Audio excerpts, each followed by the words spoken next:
Bank Janardhan ಅವರು ಇನ್ನಿಲ್ಲ 70 ವರ್ಷ ವಯಸ್ಸಾಗಿತ್ತು. ವಯೋಸಹಜ ಕಾಯಿಲೆಯಿಂದ ಬಳಲ್ತಾ ಇದ್ರು. ಮಧ್ಯರಾತ್ರಿ ಸುಮಾರು 2:30ಕ್ಕೆ ಬಾರದ ಲೋಕಕ್ಕೆ ಪಯಣವನ್ನು ಬೆಳೆಸಿದ್ದಾರೆ. ಕನ್ನಡ ಚಿತ್ರರಂಗಕ್ಕೆ ದುಃಖದ ಸುದ್ದಿ ಎದುರಾಗಿದೆ. ಕನ್ನಡದ ಹಿರಿಯ ನಟ ಬ್ಯಾಂಕ್ ಜನಾರ್ದನ್ ನಿಧನ ಹೊಂದಿದ್ದಾರೆ. 76 ವರ್ಷ ವಯಸ್ಸಾಗಿತ್ತು ಅವರಿಗೆ. ಹಲವು ದಿನಗಳ ಕಾಲ ಅನಾರೋಗ್ಯದಿಂದ ಬಳಲ್ತಾ ಇದ್ರು. ರಾತ್ರಿ 2:30ರ ಸುಮಾರಿಗೆ ನಿಧನ ಹೊಂದಿದ್ದಾರೆ. ಸುಲ್ತಾನ್ ಪಾಳ್ಯದ ನಿವಾಸದಲ್ಲಿ ಅವರ ಪಾರ್ಥಿವ ಶರೀರವನ್ನು ಕೂಡ ಇರಿಸಲಾಗಿದೆ. 1949ರ ಸಮಯದಲ್ಲಿ ಬ್ಯಾಂಕ್ ಜನಾರ್ದನ್ ಅವರು ಚಿತ್ರದುರ್ಗದ ಹೊಳಲ್ಕೆರೆಯಲ್ಲಿ ಜನಿಸಿದ್ರು. 1985ರಲ್ಲಿ ಪಿತಾಮಹ ಚಿತ್ರದ ಮೂಲಕ ಅವರು ಬಣ್ಣದ ಲೋಕಕ್ಕೆ ಪಾದಾರ್ಪಣೆಯನ್ನು ಮಾಡಿದ್ರು. ಆ ನಂತರ ಬೆಟ್ಟದ ತಾಯಿ, ಪೊಲೀಸ್ ಹೆಂಡತಿ, ತರ್ಲೆ ನನ್ನ ಮಗ, ಹೀಗೆ ಹಲವು ಚಿತ್ರಗಳಲ್ಲಿ ಅವರು ನಟನೆಯನ್ನು ಮಾಡಿದ್ದಾರೆ. 2016ರಿಂದ ಇತ್ತೀಚೆಗೆ ಅವರು ಚಿತ್ರರಂಗದಲ್ಲಿ ಅಷ್ಟಾಗಿ ಆಕ್ಟಿವ್ ಕೂಡ ಆಗಿರಲಿಲ್ಲ. ಅದಾದ ನಂತರ 2022ರ ಮಠ ಹಾಗೂ 2023ರ ಉಂಡೇನಾಮ ಚಿತ್ರದಲ್ಲಿ ಅವರು ನಟನೆಯನ್ನು ಮಾಡಿದರು. ಅವರಿಗೆ ಬ್ಯಾಂಕ್ ಜನಾರ್ದನ್ ಅಂತ ಹೆಸರು ಯಾವ ರೀತಿಯಾಗಿ ಬಂತು ಅನ್ನೋದು ಒಂದಷ್ಟು ಕುತೂಹಲ ಕೂಡ ಇತ್ತು ಪ್ರತಿಯೊಬ್ಬರಿಗೂ ಕೂಡ. ಜನಾರ್ದನ್ ಅವರಿಗೆ ಬ್ಯಾಂಕ್ ಜನಾರ್ದನ್ ಅಂತ ಹೆಸರು ಬರೋದಕ್ಕೂ ಕೂಡ ಕಾರಣಗಳಿದ್ದಾವೆ. ಜನಾರ್ದನ್ ಅವರು ಚಿತ್ರದುರ್ಗದ ಸಮೀಪದ ಹೊಳಲ್ಕೆರೆ ಬಳಿಯ ಬ್ಯಾಂಕ್ ಒಂದರಲ್ಲಿ ಅವರು ಕೆಲಸವನ್ನು ಮಾಡಿಕೊಂಡಿದ್ರು. ಅವರಿಗೆ ಕಲೆಯ ಬಗ್ಗೆ ಬಹಳಷ್ಟು ಆಸಕ್ತಿಗಳು ಇತ್ತು. ಹೀಗಾಗಿ ನಾಟಕಗಳನ್ನು ಕೂಡ ಮಾಡ್ಕೊಂಡು ಬಂದಿದ್ದಾರೆ. ಅವರ ನಾಟಕಗಳನ್ನು ನೋಡಿದಂತಹ ಧೀರೇಂದ್ರ ಗೋಪಾಲ್ ಅವರು ಇಂಪ್ರೆಸ್ ಕೂಡ ಆಗಿದ್ರು. ಬೆಂಗಳೂರಿಗೆ ಬರುವಂತೆ ಅವರು ಕೂಡ ಹೇಳಿದರು. ಆ ನಂತರ ಅವರು 1.5 ವರ್ಷ ಬಿಟ್ಟು ಜನಾರ್ದನ್ ಅವರು ಬೆಂಗಳೂರಿಗೆ ಬಂದಿದ್ದಾರೆ. ಊರಿಗೆ ಉಪಕಾರಿ ಸಿನಿಮಾದಲ್ಲಿ ವಜ್ರಮುನಿ ಬಾಡಿಗಾರ್ಡ್ ಪಾತ್ರವನ್ನು ಕೂಡ ಮಾಡಿದ್ರು. ವಿಷ್ಣುವರ್ಧನ್ ಅವರು ಈ ಚಿತ್ರದಲ್ಲಿ ಮುಖ್ಯ ಪಾತ್ರದಲ್ಲಿ ಕೂಡ ನಟನೆ ಮಾಡಿದ್ದಾರೆ. ಸುಮಾರು 800ಕ್ಕೂ ಅಧಿಕ ಸಿನಿಮಾಗಳಲ್ಲಿ ನಟಿಸಿದ್ದಾರೆ. ಒಂದಲ್ಲ ಎರಡಲ್ಲ, ಬರೋಬ್ಬರಿ 800 ಸಿನಿಮಾಗಳಲ್ಲಿ ನಟನೆ ಮಾಡೋದು ಅಷ್ಟು ಸುಲಭ ಅಲ್ಲ. ಆಗಿನ ಕಾಲದಲ್ಲಿ 90s ಕಾಲದಲ್ಲಿ ಸಿನಿಮಾ ಮಾಡೋದಿದೆಯಲ್ಲ, ಅದೊಂಥರ ದೊಡ್ಡ ಟಾಸ್ಕ್ ಹಿರಿಯ ಕಲಾವಿದರಿಗೆ. ನಾಟಕಗಳಿಂದ ಆರಂಭ ಆದಂಥ ಅವರ ಬದುಕು ನಂತರ ಸಿನಿಮಾಗಳತ್ತ ಹೊರಳಿದೆ. ಸಣ್ಣ ಪುಟ್ಟ ಪಾತ್ರಗಳನ್ನು ಮಾಡಿಕೊಂಡೇ ಅವರು ಆರಂಭದಲ್ಲಿ ಚಿತ್ರರಂಗದಲ್ಲಿ ಸಮಯವನ್ನು ಕಳೆದಂತಹ ವ್ಯಕ್ತಿ. ನಂತರದ ದಿನಗಳಲ್ಲಿ ಅವರಿಗೆ ದೊಡ್ಡ ದೊಡ್ಡ ಆಫರ್ಗಳು ಕೂಡ ಬರೋದಕ್ಕೆ ಆರಂಭ ಆದವು. ಬಟ್ ಆದರೆ ಇವತ್ತು ಅವರು ಬಾರದ ಲೋಕಕ್ಕೆ ತೆರಳಿದ್ದಾರೆ. ರಾಜ್ಯೋತ್ಸವ ಪ್ರಶಸ್ತಿ ಕೂಡ ಅವರಿಗೆ ಲಭಿಸಿರುವಂಥದ್ದು. ಹಿರಿಯ ನಟ ಬ್ಯಾಂಕ್ ಜನಾರ್ದನ್ ಅವರು 76ನೇ ವಯಸ್ಸಿನಲ್ಲಿ ನಿಧನರಾಗಿದ್ದಾರೆ. 800ಕ್ಕೂ ಹೆಚ್ಚು ಕನ್ನಡ ಚಿತ್ರಗಳಲ್ಲಿ ಅಭಿನಯಿಸಿದಂತಹ ಅವರು 1985ರಲ್ಲಿ ಪಿತಾಮಹ ಚಿತ್ರದ ಮೂಲಕ ಚಿತ್ರರಂಗವನ್ನು ಪ್ರವೇಶಿಸಿದ್ದಾರೆ. ವಿಜಯ ಬ್ಯಾಂಕ್ನಲ್ಲಿ ಕೆಲಸವನ್ನು ಮಾಡ್ತಾ ಇದ್ದಂತಹ ಕಾರಣ ಅವರಿಗೆ ಬ್ಯಾಂಕ್ ಜನಾರ್ದನ್ ಎಂಬ ಹೆಸರು ಕೂಡ ಬಂದಿತ್ತು. ಅವರ ಅಗಲಿಕೆಯಿಂದ ಕನ್ನಡ ಚಿತ್ರರಂಗಕ್ಕೆ ಭಾರಿ ನಷ್ಟವಾಗಿದೆ. ಇತ್ತೀಚೆಗೆ ಅವರು ಕನ್ನಡ ಚಿತ್ರರಂಗದಲ್ಲಿ ಗುರುತಿಸಿಕೊಳ್ಳದೆ ಇರಬಹುದು, ಅಥವಾ ಅವರು ಅವರದೇ ಒಂದಷ್ಟು ಬಿಜಿ ಶೆಡ್ಯೂಲ್ಗಳಲ್ಲೂ ಕೂಡ ಅವರು ಇದ್ರೂ ಇರಬಹುದು. ಬಟ್ ಆದರೆ ಅವರು ಮಾಡಿದಂತಹ ಸೇವೆ ಇದೆಯಲ್ಲ ಕನ್ನಡ ಚಿತ್ರರಂಗಕ್ಕೆ, ಅವರ ಕೊಡುಗೆ ಇದೆಯಲ್ಲ, ಅದು ಅಪಾರ.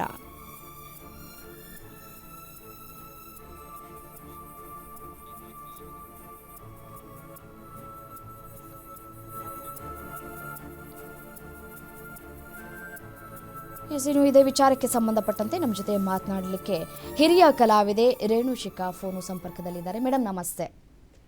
ಮೇಡಮ್ ನಮಸ್ತೆ. ಮೇಡಮ್ 800 ಚಿತ್ರಗಳಲ್ಲಿ ನಟನೆ ಮಾಡಿದಂತಹ ಬ್ಯಾಂಕ್ ಜನಾರ್ದನ್ ಅವರು ಇವತ್ತಿಗೆ ನಮ್ಮೊಂದಿಗಿಲ್ಲ.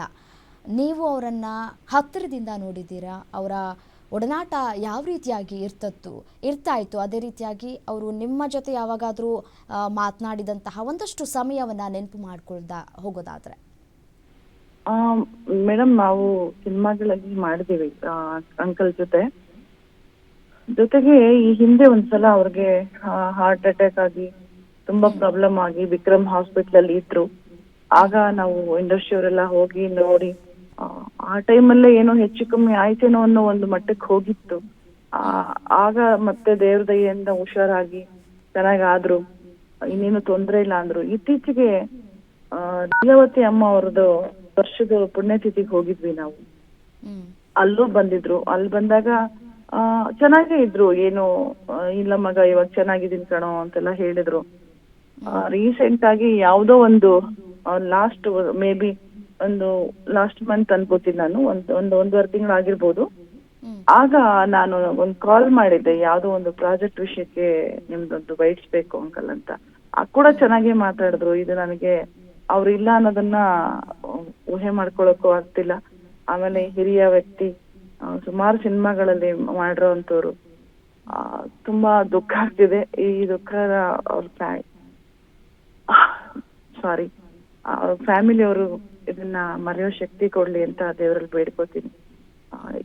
ಅಂದ್ರೆ ತುಂಬಾ ಒಳ್ಳೆ ವ್ಯಕ್ತಿ. ಯಾರು ಚಿಕ್ಕವರು ಯಾರು ದೊಡ್ಡವರು ನಾವೆಲ್ಲ ತುಂಬಾ ಕಮ್ಮಿ. ಅವ್ರ ಎಕ್ಸ್ಪೀರಿಯನ್ಸ್ ಅಷ್ಟು ನಮ್ಗಳಿಗೆ ಏಜ್ ಆಗಿಲ್ಲ, ಬಟ್ ಅವ್ರು ಕೊಡ್ತಿದ್ದಂತ ಮರ್ಯಾದೆ, ನಮ್ಗಳಿಗೆಲ್ಲ ಅವ್ರು ನಮ್ಮನ್ನ ನಡ್ಸ್ಕೊತಿದ್ದ ರೀತಿ, ಪ್ರೀತಿ ಮಾತುಗಳು, ಅವೆಲ್ಲ ನಮಗೆಲ್ಲ ಮರೆಯೋಕೆ ಆಗಲ್ಲ. ಅಂತ ವ್ಯಕ್ತಿ ಇವತ್ತು ಕಳ್ಕೊಂಡಿದೀವಿ ಅಂದ್ರೆ ಅದೊಂಥರ ತುಂಬಲಾರ್ದ ನಷ್ಟ ಅಂತಾನೆ ಹೇಳ್ಬೋದು ನಮ್ಗೆ. ತುಂಬಾ ತುಂಬಾ ಒಳ್ಳೆಯವರು, ತುಂಬಾ ಒಳ್ಳೆಯವರು. ಮೇಡಮ್, ಅವರು ಸಹ ಕಲಾವಿದರ ಜೊತೆ ಯಾವ ರೀತಿಯಾಗಿರ್ತಾ ಇದ್ರು? ನೀವು ಹೇಳಿದ್ರಿ ಇತ್ತೀಚೆಗೆ ಲೀಲಾವತಿ ಅಮ್ಮನವರ ಪುಣ್ಯತಿಥಿಗೆ ಬಂದಿದ್ರು ಅಂತ ಕೂಡ ಹೇಳಿದ್ರಿ. ಅವಾಗ ಆರೋಗ್ಯವಾಗಿ ಕೂಡ ಇದ್ರು ಅಂತ ಕೂಡ ಹೇಳಿದ್ರಿ. ಅವಾಗ ಅವರ ಸಹ ಕಲಾವಿದರ ಜೊತೆ ಯಾವ ರೀತಿಯಾಗಿರ್ತಾ ಇದ್ರು ಅಂತ? ಇಲ್ಲ, ತುಂಬಾ ತುಂಬಾ ಹೇಳಿದ್ನಲ್ಲ ಮೇಡಮ್. ಈಗ ಅಂದ್ರೆ ಇವ್ರು ಹೊಸಬ್ರು, ಈಗ ತಾನೇ ಬಂದಿರೋರು. ನನ್ನ ಇಷ್ಟು ವರ್ಷದ ಎಕ್ಸ್ಪೀರಿಯನ್ಸ್ ಇದೆ ನನಗೆ. ಆ ಒಂದು ಒಂದೇ 1% ಅಹಂಕಾರ ಅನ್ನೋದನ್ನ ಆ ವ್ಯಕ್ತಿ ನೀವು ನೋಡೋದಕ್ಕೆ ಸಾಧ್ಯನೇ ಇರ್ಲಿಲ್ಲ. ತುಂಬಾ ಹೊಸಬ್ರಿಗೆ ಸಪೋರ್ಟ್ ಮಾಡ್ಕೊಂಡು, ಅಂದ್ರೆ ನಾವು ಸೀನಿಯರ್ಸ್ ಜೊತೆ ಆಕ್ಟ್ ಮಾಡ್ತಿದೀವಿ, ಯಾವ ತರ ಅಂದ್ರೆ ಆ ಭಯ ನಮ್ಮಲ್ಲಿ ಇರಬಾರ್ದಾಯ್ತು. ಅಂದ್ರೆ ಆ ತರ ನಡ್ಸ್ಕೊತಾ ಇದ್ರು, ಪ್ರೀತಿಯಿಂದ ನಡ್ಸ್ಕೊಡ್ತಾ ಇದ್ರು. ತುಂಬಾ ಚೆನ್ನಾಗಿ ಮಾತಾಡಿ ನಮಗೆ ಆ ಕಂಫರ್ಟ್ ಝೋನ್ ಕೊಡ್ತಾ ಇದ್ರು. ಇವ್ರು ದೊಡ್ಡವ್ರ ಮುಂದೆ ಆಕ್ಟ್ ಮಾಡ್ತೀವಿ ಅನ್ನೋ ಆ ಭಯ ಇಲ್ಲದೆ ಇರೋ ತರ ಕಂಫರ್ಟ್ ಝೋನ್ ಕೊಟ್ಟು ಖುಷಿಯಾಗಿರೋರು. ಆಫ್ ಸ್ಕ್ರೀನು ಆನ್ ಸ್ಕ್ರೀನು ಎರಡೂ ಹಾಗೆ ಇರೋರು. ಬಿಡಪ್ಪ ಏನೋ ಆಕ್ಟ್ ಮಾಡ್ತಾರೆ ಆ ತರ ಎಲ್ಲ ಏನೂ ಇಲ್ಲ.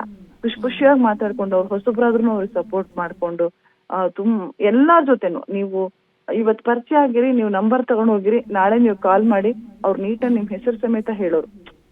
ಈ ತರದವ್ರು ಸೇವ್ ಮಾಡ್ಕೊಂಡಿದ್ರೆ ಅಂದ್ರೆ ಅಷ್ಟು ನೀಟ್ ಮೆಮೊರಿ ಪವರ್ ಹಂಗೆ ಇತ್ತು. ಅಷ್ಟು ಪ್ರೀತಿಯಿಂದ ಎಲ್ಲರೂ ನಡ್ಸ್ಕೊಳ್ಳೋರು, ಖುಷಿಯಾಗಿ ಇರೋರು ಎಲ್ಲಾರ ಜೊತೆ. ಹೊಸಬ್ರು ಹಳಬ್ರು ಸೀನಿಯರ್ಸ್, ನಾನ್ ಸೀನಿಯರು, ಆ ಒಂದೇ 1% ಆ ವ್ಯಕ್ತಿ ನೀವು ಅಹಂಕಾರ ನೋಡೋಕ್ ಸಾಧ್ಯ ಇರ್ಲಿಲ್ಲ. ಎಲ್ಲಾರು ಇವ ನೋಡಿ, ಲೀಲಾವತಿ ಅಮ್ಮ ಅವ್ರು ಇದಕ್ ಸಿಕ್ಕಾಗ, ಆ ಪುಣ್ಯತಿಥಿ ದಿವಸ ಸಿಕ್ಕಾಗ ಅವ್ರನ್ನ ಮಾತಾಡ್ಸಕ್ಕೆ ಅಂತ ಅಷ್ಟು ಜನ ಸುತ್ತಾಕೊಂಡಿದ್ರು. ಅಷ್ಟು ಜನರ ಜೊತೆ ತಾಳ್ಮೆಯಿಂದ ಮಾತಾಡಿದ್ರು. ಎಲ್ಲಿ ಹೋದ್ರು ಅಷ್ಟೇ ನಗ್ನಗ್ತಾ, ಏನ್ ಮಗ ಹೆಂಗಿದ್ಯೋ, ಇದೇ ತರನೇ ತುಂಬಾ ಪ್ರೀತಿಯಿಂದ ಯಾರೋ ನಮ್ಮನೆ ಹಿರಿಯರು ನಮ್ಮನ್ನ ಮಾತಾಡ್ತಿದ್ದಾರೆ ಅನ್ನೋ ಒಂದು ಫೀಲ್ ಕೊಡೋರು. ಮತ್ತೆ ಇನ್ನೊಂದು ವಿಚಾರ ಏನಪ್ಪಾ ಅಂತಂದ್ರೆ, ಇತ್ತೀಚೆಗೆ ಅವರು ಸಿನಿರಂಗದಿಂದ ಬಹಳ ದೂರ ಉಳಿದುಕೊಂಡಿದ್ರು. ಅವರ ನಟನೆಗೆ ಪ್ರತಿಯೊಬ್ಬರು ಕೂಡ ಸಲಾಂ ಹೊಡಿತಾ ಇದ್ರು. ಅಷ್ಟರ ಮಟ್ಟಿಗೆ ನಿರರ್ಗಳವಾಗಿ ಅವರು ನಟಿಸ್ತಾ ಇದ್ರು. ಅಂತಹ ವ್ಯಕ್ತಿ ಇತ್ತೀಚೆಗಷ್ಟೇ ದೂರ ಆಗ್ಬಿಟ್ರಲ್ಲ ಸಿನಿರಂಗದಿಂದ ಅನ್ನುವಂತಹ ಕೊರತೆಗಳು ಕೂಡ ಕಾಡ್ತಾ ಇತ್ತು ಕನ್ನಡ ಚಿತ್ರರಂಗಕ್ಕೆ.